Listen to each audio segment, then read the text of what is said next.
Olá, tudo bem? No programa de hoje, vamos falar a respeito de luto e conversas. Elas fazem bem? Como convidada, eu tenho a doutora Maria Júlia Paes da Silva. Ela é professora titular aposentada pela Escola de Enfermagem da USP aqui de São Paulo, com mestrado, doutorado e livre docência na área de comunicação interpessoal. Ela é autora de vários livros: Comunicação tem remédio, O amor é o caminho, Maneiras de cuidar, e No caminho, Fragmentos para ser melhor, dentre outros. Vamos para o nosso bate-papo com a professora Maria Júlia. Maria Júlia, em se tratando de luto, qual a importância da gente abordar a comunicação dentro desse tema? Ela pode ajudar uma pessoa enlutada, mas antes eu gostaria que você explicasse o que é comunicação, né? É a mesma coisa que conversa? Ótimo. Roberta, a comunicação vem de comunicare, né, do latim, e tem a mesma origem para a palavra comunhão. É o que eu sou Uhum, capaz de comungar com alguém, de trocar com alguém. uhum, Então, é fundamental na questão do luto eu me lembrar de que todo o tempo eu emito mensagens, estou trocando com alguém que, exatamente por já não estar firme, por já estar, né, com pesar, com tristeza, eu posso ser iatrogênico na minha comunicação ou ajudá-la a passar por esse momento de perda, de isolamento. Então, me parece fundamental. uhum. Você pode explicar um pouquinho a palavra iatrogênico para o pessoal Ah, entender? claro. É quando a gente faz mal sem querer. Na verdade, é isso. É quando a gente não queria fazer mal, mas por alguma postura, alguma palavra inadequada, por algum gesto inadequado, eu faço a pessoa se sentir pior. A gente usa essa expressão também em questões de medicação, mas enfim, na comunicação é isso, é quando às vezes a interação, né, essa troca entre as pessoas, faz com que o outro se sinta menos firme, assim, Hum, ele se sinta ainda mais fragilizado. Então, me parece que é muito importante eu saber que todo o tempo eu emito mensagens, porque a comunicação passa mais do que as palavras, né? Tem a ver com o jeito que eu sou, com os meus gestos, as minhas posturas quando eu estou diante de outro. uhum. Foi importante você trazer isso, porque é comum que as pessoas enlutadas busquem, né, pessoas ao redor para ter essa conversa, para ter essa comunicação, sobretudo falando sobre o luto. Ainda mais quando é recente, ela quer colocar tudo para fora. E nem sempre a gente consegue ajudar. Talvez, às vezes, até cause algum mal sem perceber, né? Pois é por isso que eu penso que a gente deixar clara a importância da comunicação pode ser útil, porque eu não acho que as pessoas acordem e falam, vou deixar o outro pior. Não é assim. A maioria, felizmente, não faz isso. Mas Ainda bem, né? exato, graças a Deus não é. Mas, às vezes, uma palavra mesmo inadequada, às vezes, uma expressão. E eu entendendo que comunicação passa por essa compreensão de que nós, o nosso corpo é mensagem, e que ela é muito mais do que eu falo, mas como eu falo, como eu me expresso, como eu me coloco diante do outro, a maneira como eu escuto essa pessoa que quer falar da sua experiência de perda é fundamental, porque ela pode ler a nossa postura como interesse ou desinteresse. Ela pode ler como acolhimento ou como desvalorização do que ela está colocando. É só, por exemplo, você começar a falar comigo e eu Uhum. pegar o celular Sim. e eu né, falar, pode falar só com o celular na mão, porque na espécie humana o interesse passa pelo olhar. Eu preciso Uhum. olhar para o outro. E aí o outro se sente realmente acolhido na sua fala, na sua elaboração do último. Tanto que na pandemia foi muito interessante, a gente apesar das máscaras, se aproximou dos pacientes, né, com a máscara, Uhum. para dizer: eu estou aqui para te ajudar, eu estou aqui, vou te fazer perguntas para poder te entender e com um sorriso embaixo da máscara, e foi isso que acalentou muitas pessoas em momentos em que eles estavam muito sozinhos, porque a gente precisou separá-los dos entes queridos em função do Covid. Pois é. Eu não sei se você sentiu isso também, mas os nossos olhares mudaram, né? Com a máscara, a gente tem se olhado muito mais, eu penso, e expressado muito mais com os olhares, né? Por isso, é a importância da gente falar de comunicação também, né, Roberta? Porque você está dizendo de você ser um instrumento mesmo, ser um instrumento nesse processo. O Paracelso já falava, o melhor remédio para o homem é o homem, e a única cura possível é o amor. Então, eu me colocar nessa postura de ser remédio, exatamente pela maneira como eu estou com o outro, é muito bonito, é uma experiência, eu acho, que passa pela nossa sapiência, pela nossa escolha de ser sapiens quando está com um outro ser humano. Sim. Agora, essa outra pessoa a quem o enlutado recorre, né, para bater um papo, poder falar da sua dor, esse outro também pode estar sendo impactado pela mesma dor, né, o que torna mais difícil essa possibilidade de ajuda, essa comunicação, né? Então, o luto é único, né? Assim, ele é individual, porque cada relação é única, né? A minha relação contigo não é igual a uma outra relação com outra amiga, não é. Então, cada relação é por isso que o luto ele é também individual. Agora, você me fez lembrar do Irving Wallace, não sei, é que muita gente leu. Quando Nietzsche chorou, enfim, ele escreveu muitos livros e acho que num deles, se não me engano, chama Os Desafios da Terapia, ele fala dos quatro grandes preocupações, né, do ser humano. Uma delas é o isolamento, porque ele fala que as grandes preocupações, ou preocupações supremas, acho que ele usa esse termo, são a morte, né, assim, que é o medão, sim, que é isso, porque quando eu estou de luto, eu me lembro que eu vou morrer também, né? Então tem a perda do outro, tem a minha. É a coisa do isolamento, de será que eu estou sozinha mesmo? Quer dizer que o mundo realmente é cada um. A liberdade, o que eu faço com essa responsabilidade de me saber único, né? E assim, eu acho que a quarta coisa que ele falava é a falta do sentido. Assim, de eu ter que dar um sentido. O luto também é isso, né? Então, quando eu estou ao lado de alguém que está me falando da sua história com o luto, a melhor coisa que eu posso fazer inicialmente é ouvi-la mesmo. Porque quando eu a escuto calada, olhando, fazendo esse meneio da cabeça, como você está fazendo, a pessoa ela vai se sentir compreendida. E eu acho que é importante em comunicação lembrar que compreender não é concordar. Eu posso compreender e não concordar. Mas a única maneira de eu compreender é ouvindo. Então, eu posso, mesmo tendo uma experiência diferente, uma relação diferente, eu posso compreender o que é para o outro. E a comunicação é sempre um processo, né? Porque as coisas que são muito, às vezes, doloridas, quando eu falo de um luto, eu estou falando de uma relação, às vezes, de uma vida, de muito tempo. Então, as coisas vão sendo tiradas por camada. Você vai vendo que ela tem uma fala, isso arremete a outro lugar. Então, o melhor que a gente pode fazer é ouvir, no meu ponto de vista. Não precisa falar coisas do tipo, isso passa. Não precisa dar respostas, né? Não.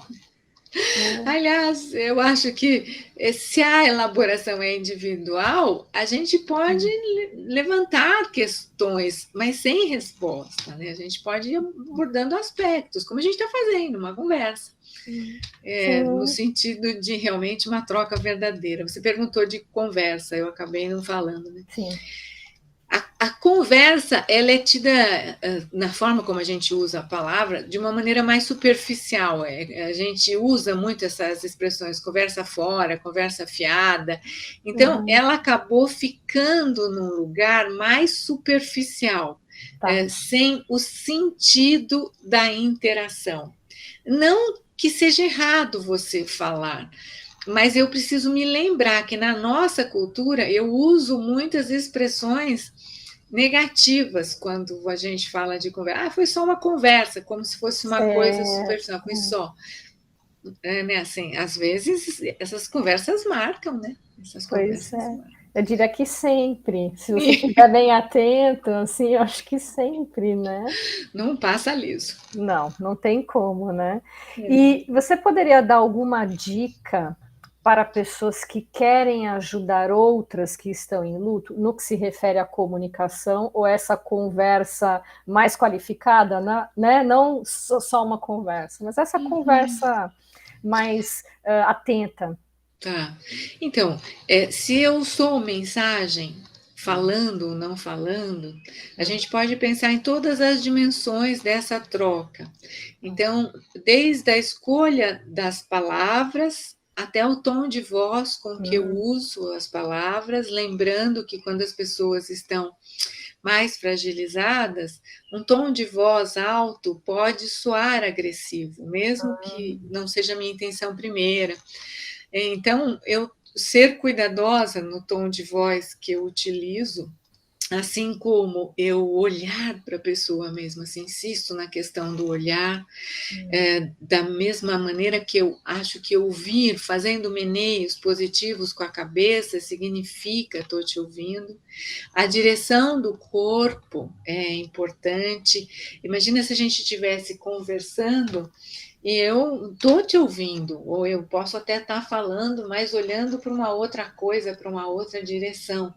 Todo tempo, para quem está mais fragilizado, fica uma questão, uma pulgazinha. Será que ela está prestando atenção mesmo? Ou será que ela está também fazendo outra coisa? Imagina como é diferente eu conversar, entre Eu me aspas, senti estranha agora. não é maluco? Oh, sim. Então, pode parecer pouco, mas não é. Não é. Então, eu preciso dessa interação que seja, se eu tiver online, inclusive, que seja o Pois olhar. é. Abra essa janelinha, pelo amor de Deus, né? Porque o povo às vezes fica ouvindo com a janela fechada. Pois E, é. né? Ou se eu tiver presencialmente, é essa disposição frente a frente mesmo. Além do que, os gestos, eles podem ser eles podem agregar valor. Quando a gente está inteira numa relação, a nossa tendência é usar gestos que ilustrem nossa fala. Imagina, a gente faz isso naturalmente. Então, eu preciso estar presente. E quando eu estou presente, o meu corpo, ele fala dessa minha intenção. Você pode ver que é tão bonito quando a gente assiste uma coisa que a gente gosta, naturalmente a gente faz a nossa carinha de surpresa ou de alegria quando você vê as pessoas estão sorrindo. Então, eu preciso e posso estar atento a isso no outro, porque tem uma coisa que eu acho que vale a pena recordar.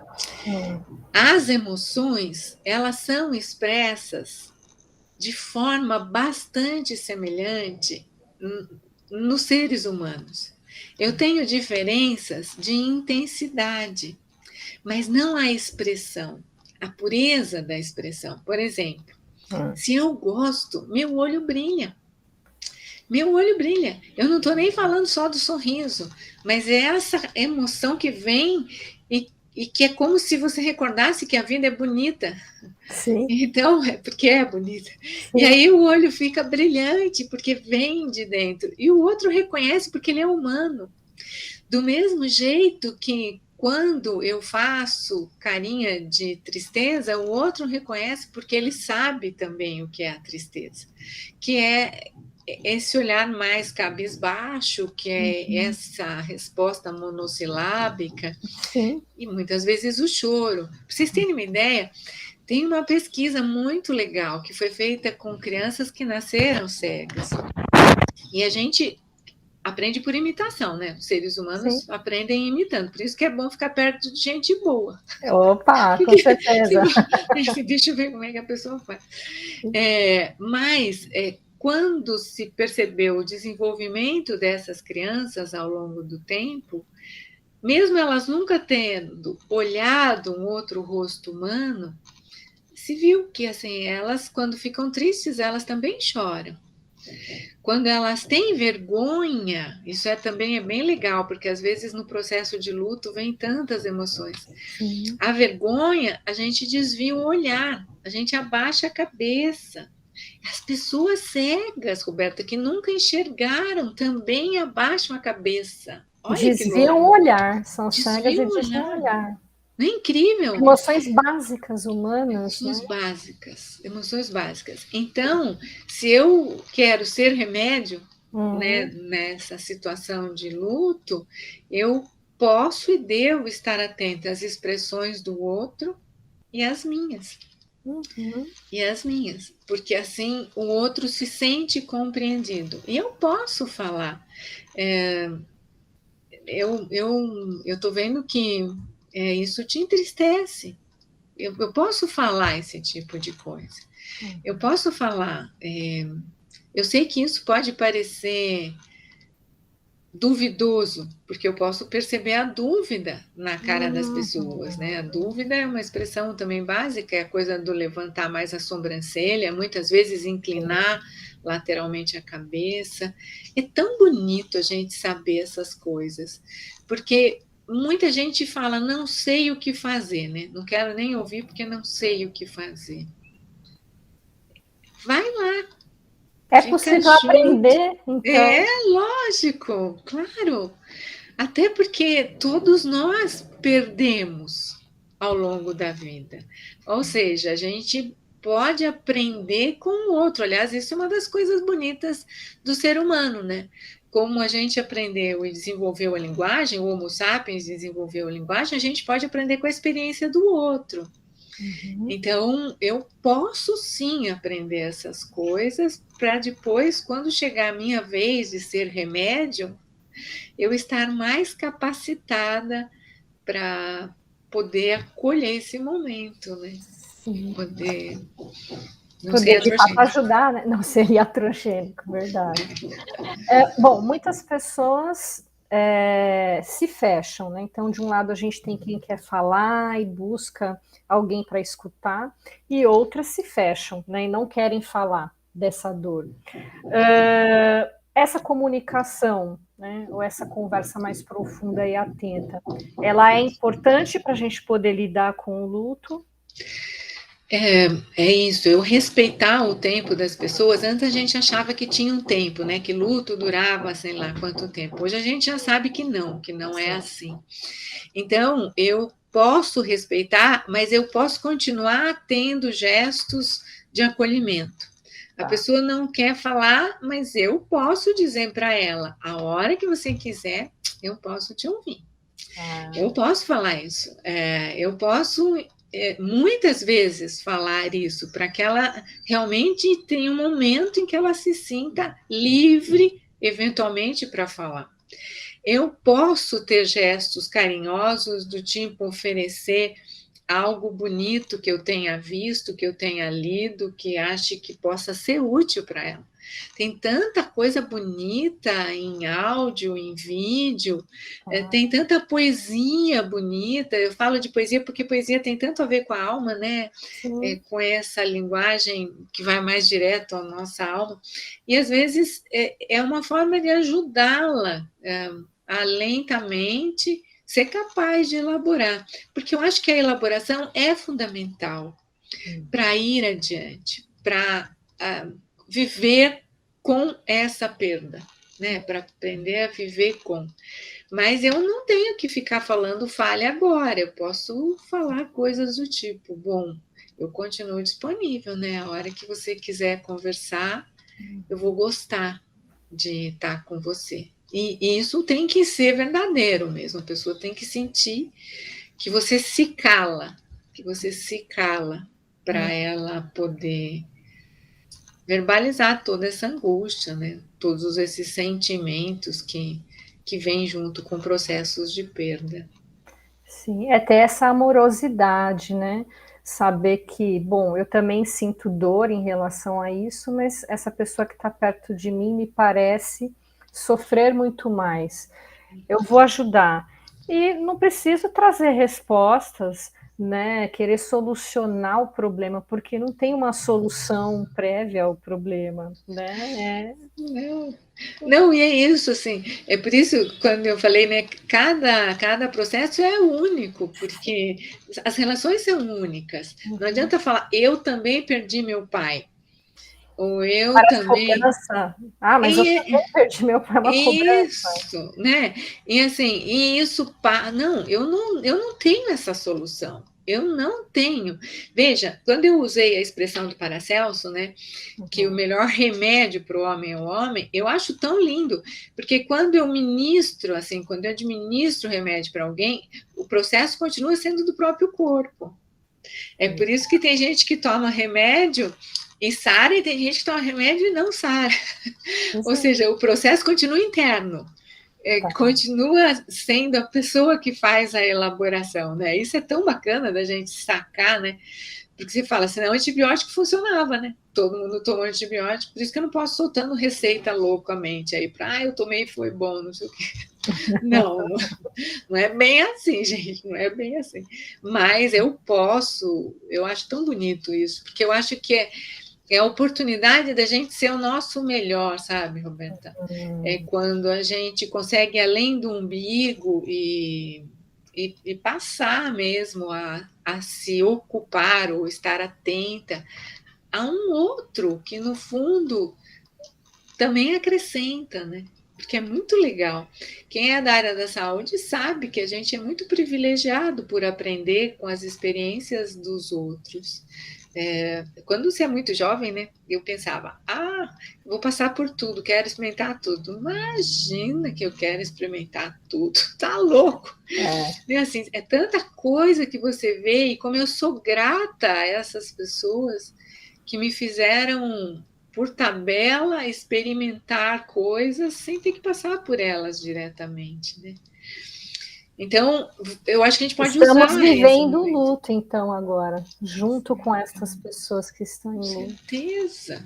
Nós estamos vivendo o luto e de uma maneira muito interessante, porque todos fomos deslocados simultaneamente, né? Assim, junto todos nós saímos da zona de conforto, todos. Todos os nossos papéis se modificaram.